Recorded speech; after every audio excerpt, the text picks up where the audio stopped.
Hello.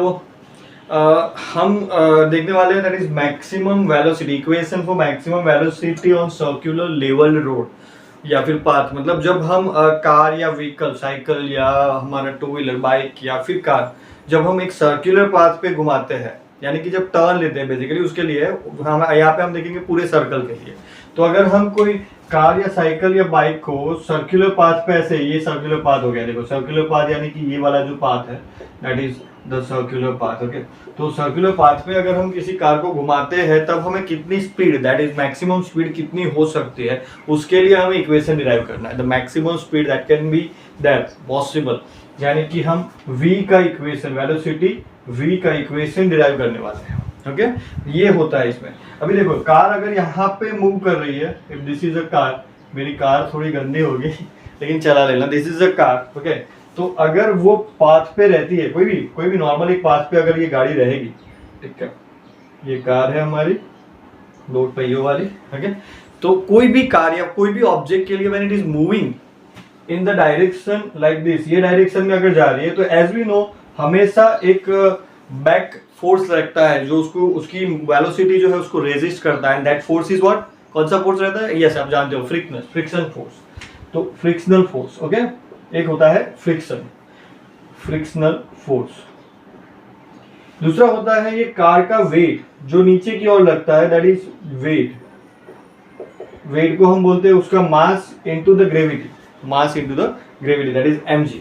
और mg को equalise करने के लिए, even if the car is not moving, car अगर नहीं मूव कर रही है, then also there is mg, right. गाड़ी अगर खड़ी भी है तो भी mg नीचे लग रहा है। उसको खड़ी रखने के लिए उसके ऊपर mg को न्यूट्रलाइज करने के लिए, जो नीचे फोर्स लग रहा है उसको न्यूट्रलाइज करने के लिए हमेशा एक फोर्स लगता है, that force is called an normal force.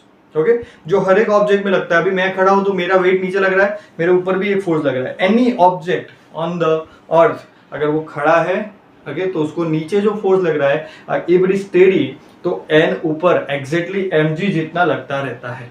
Okay, अभी उसमें फ्रिक्शन क्या लगता है? If it is moving like this, अगर वो आगे जा रहा है तो फ्रिक्शनल क्या लगेगा? फ्रिक्शन को हम लिखेंगे fs। Okay, frictional force F ही लिख देते हैं सिर्फ।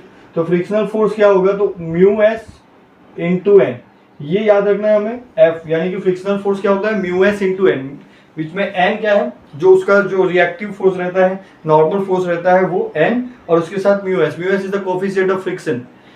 Is the coefficient of friction, यानी कि हर एक रोड जो है, हर एक रोड यानी कि कोई भी पाथ है, आपने देखा होगा गांव के रोड जो है काफी कच्चे रहते हैं तो उसका फ्रिक्शन लेवल ज्यादा होता है, राइट।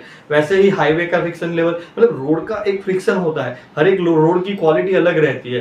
कुछ गुरगुरा सा रोड रहता है, देन उसकी क्वालिटी अलग है। एकदम प्लेन सा रोड है, देन हमारी टाइल्स रहती है, उसका फ्रिक्शन लेवल अलग है। तो हर एक चीज का एक फ्रिक्शनल कोफिशिएंट ऑफ फ्रिक्शन होता है, उसको हम बोलते हैं mu S, coefficient of static friction, mu S into N, ये होता है। ठीक है, तो फ्रिक्शन फोर्स हमेशा लगता है ना, वो कितना लगता है? Mu S into N. Clear है? mg नीचे लग रहा है, एन ऊपर लग रहा है, फ्रिक्शन इधर लग रहा है। अभी जब गाड़ी मूव करती है ऑन अ सर्कुलर पाथ, तो उसका क्या जरूरी है? उसको अंदर की ओर खींचा रहना जरूरी है। अगर वो अंदर की ओर खींची नहीं रहती है तो एग्जैक्टली क्या होगा? This car will go outside of the road, बाहर निकल जाएगी, प्रॉपर्ली टर्न नहीं कर पाएगी, टर्न करते करते ये इधर चली जाएगी। तो ये जो फोर्स है इसको हम बोलते हैं सेंट्रीपिटल फोर्स, सेंट्रीपेटल। ओके, फिर से अलग से स्पेलिंग लिखता हूं इसकी, सेंट्रीपिटल फोर्स। ओके, तो centripetal force for any object is provided by when it is moving in a circular path. Okay, कब जब वो सर्कुलर पाथ में मूव कर रहा है तो it is said that, it is proved that centripetal force जो है उसको वहां पे जमाए, यानी कि कार को रोड पे ही रहने के लिए अंदर खींचने वाला जो फोर्स है दैट इज सेंट्रीपिटल फोर्स। और ये जो सेंट्रीपिटल फोर्स है उससे वो कहां से आता है? तो वो आता है फ्रिक्शन से। यानी कि अगर रोड का फ्रिक्शन ज्यादा रहेगा हम अच्छे से टर्न ले पाएंगे। अगर रोड का फ्रिक्शन कम होगा तो हम स्लाइड कर जाएंगे। आपने देखा होगा साइकिल व्हीकल चलाते टाइम भी देखा होगा कि अगर गीला रहेगा, आप वहां से टर्न करना चाहो तो गिर जाओगे, आराम से टर्न करना पड़ेगा। अगर वो नॉर्मल रोड है तो आप आराम से उसको, मतलब ज्यादा स्पीड में उसको टर्न कर सकते हो, राइट। तो यहाँ पे हम ऐसा लिख रहे हैं, दैट इज सेंट्रीपिटल फोर्स जो है वो लेस देन और इक्वल टू, सेंट्रीपिटल फोर्स जो है वो लेस देन और इक्वल टू फ्रिक्शन फोर्स होना चाहिए,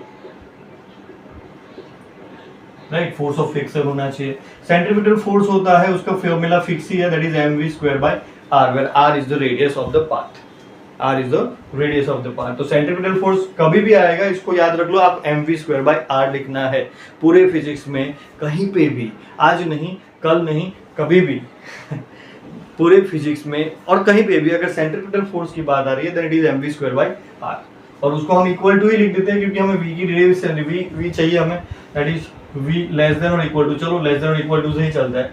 फ्रिक्शनल फोर्स क्या है हमारा, μs इंटू n, ओके, तो v² must be less than और इक्वल टू r, ऊपर जाएगा μs into n into r divided by m, therefore v must be less than or equal to under root of μs n r divided by m।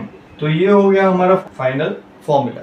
अभी इसमें देखो, अगर हम n को बोले तो n क्या है exactly, n is what, n किसको नलिफाई करता है, वो नलिफाई करता है mg को, यानी कि n की वैल्यू हम यहाँ पे mg रख सकते हैं। तो let us put the value of n v must be less than और equal to μs into N की जगह पे हम लिखते हैं mg into R divided by m, तो mm भी कट हो गया यहाँ पे ऊपर नीचे, therefore v equal less than और equal to μs into g into r।